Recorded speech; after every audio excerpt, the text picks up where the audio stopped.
So hello guys, welcome back to my new vlog. तो guys, आज का topic है हमारा लंग कैपेसिटी, लंग वॉल्यूम कितनी क्या होती है उसके बारे में हम लोग डिस्कशन करते हैं।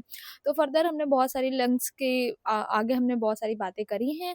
Now I will move to diagnostic evolution. So I thought कि आपको इसके बारे में एक ब्रीफ एक्सप्लेनेशन चाहिए, क्योंकि हमारी जो आगे डायग्नोस्टिक होगी उससे कॉम्प्लिकेशन इसी से भी क्रिएट हो सकता है, क्योंकि आपसे नंबरिंग के अकॉर्डिंग आपको क्वेश्चन में क्या होता है कि समटाइम आपको नंबर दे दिया, लाइक 500 दे दिया, तो पूछेंगे कि ये क्या है, ये कौन सी वॉल्यूम है, या कुछ भी क्वेश्चंस करके आपको पूछ सकते हैं।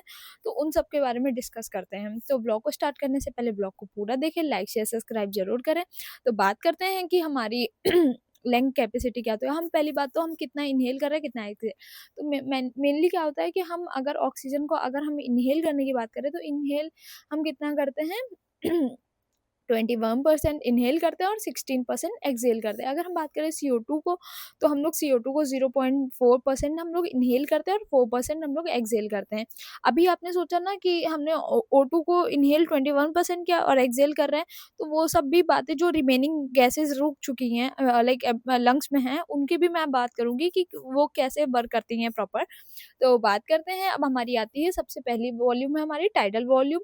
तो बेसिकली टाइडल वॉल्यूम क्या होता है कि सुपरफिशियली बहुत सारे क्वेश्चंस भी बनते हैं कि टाइडल वॉल्यूम की नॉर्मल रेंज क्या होती है, सारी चीज़ों पे क्वेश्चन बनता है। और टाइडल वॉल्यूम आपको भी मैं बताऊं कि आपने 1 मिनट में, लाइक एक ब्रेथ में, लाइक ये इस लाइक आपने इनहेल किया और एक्सहेल कर दिया, एक प्रोसेस हुआ हमारा, लाइक वन जो भी, लाइक एक साइकिल प्रोसेस हुआ। तो उस साइकिल प्रोसेस में हमारी कितनी इनहेल और कितना एक्सहेल किया, अगर नॉर्मल ब्रीथ है तो वो 500 ml हुआ। तो अब हम बात करते हैं, like 1 minute, like one breath में कितना हम लोग इनहेल और एक्सहेल कर रहे हैं, that cycle is known as a tidal volume जो हमारी होती है 500 ml। अगर आपको क्वेश्चन में आ रहा है 500 ml, तो 500 ml लगा दीजिए। अगर 400 या 600 के नियर अबाउट में है, तो आप उसको भी 500 के अप्रॉक्स जो नियर पे हो रहा है उसे आप चूज कर सकते हैं।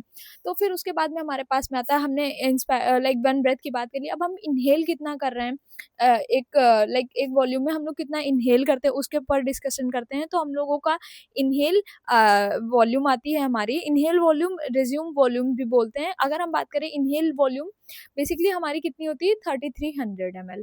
तो हम लोग 3300 ml इनहेल करते हैं वन ब्रेथ में। तो अब हम बात करते हैं कि इनहेल कर लिया प्रोसेस, जब भी हमारी इनहेल की प्रोसेस एंड हो जाती है, दैट जैसे ही हमारी इनहेल प्रोसेस एंड होती है, लाइक मैंने अभी तो मैं फर्दरली होल्ड करके रखी हुई हूँ, अगर मैं इनहेल की लाइक प्रोसेस मेरी यहाँ पे स्टॉप हुई है, नाउ मेरी दूसरी प्रोसेस स्टार्ट होगी, जो कि है एक्सेल प्रोसेस। एक्सेल प्रोसेस में क्या होता है, हम लोग जो एक्सेल कर रहे हैं, दैट मीन हम लोग कितना बॉडी से एक्सेल कर रहे हैं। मैंने 300 ml ली थी और मैंने एक्सेल कितना कर दी, 1000 ml कर दी, तो मेरी रिमेनिंग कितनी रह गई, समथिंग 1200 to 1300।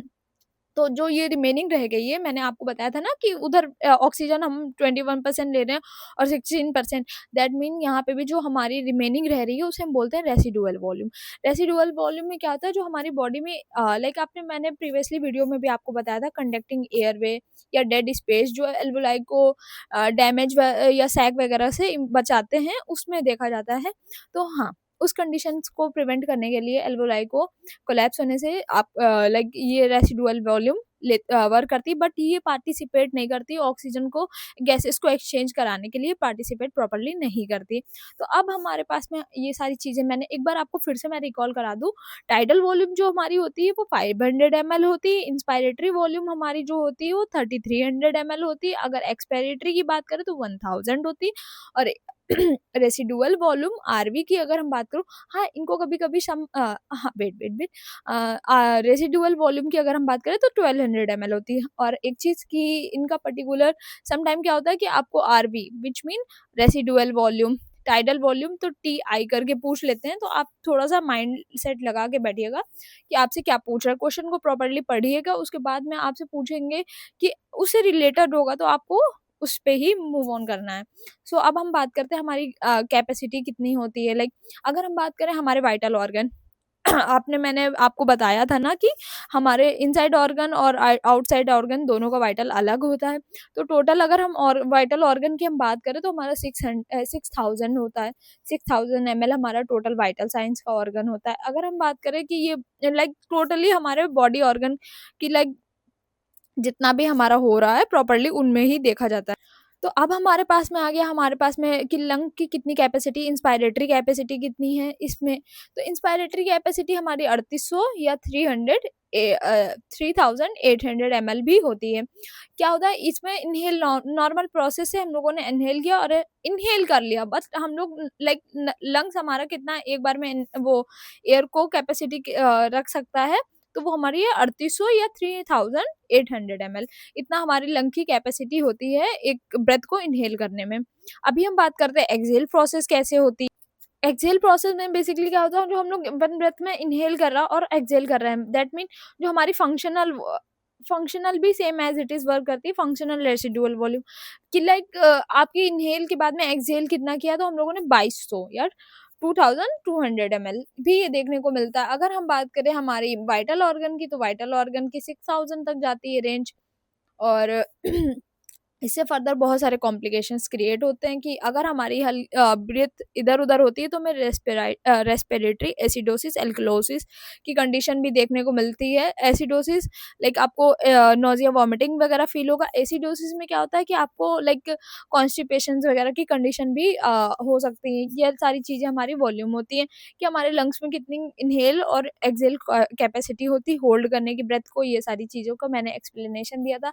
बस एक था ना, इस वीडियो को मेन पर्पस था कि आपको प्रॉपर एक चीज़ का पता चल जाए कि इस तरीके से ये सारी चीज़ें होती हैं। तो प्रॉपर्ली आपको सारी चीज़ों का नॉलेज होना चाहिए, then move to be another part.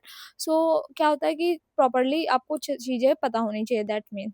तो ब्लॉग कैसा लगा हो, अच्छा लगा हो तो लाइक शेयर सब्सक्राइब जरूर करें। Okay, thank you, bye bye.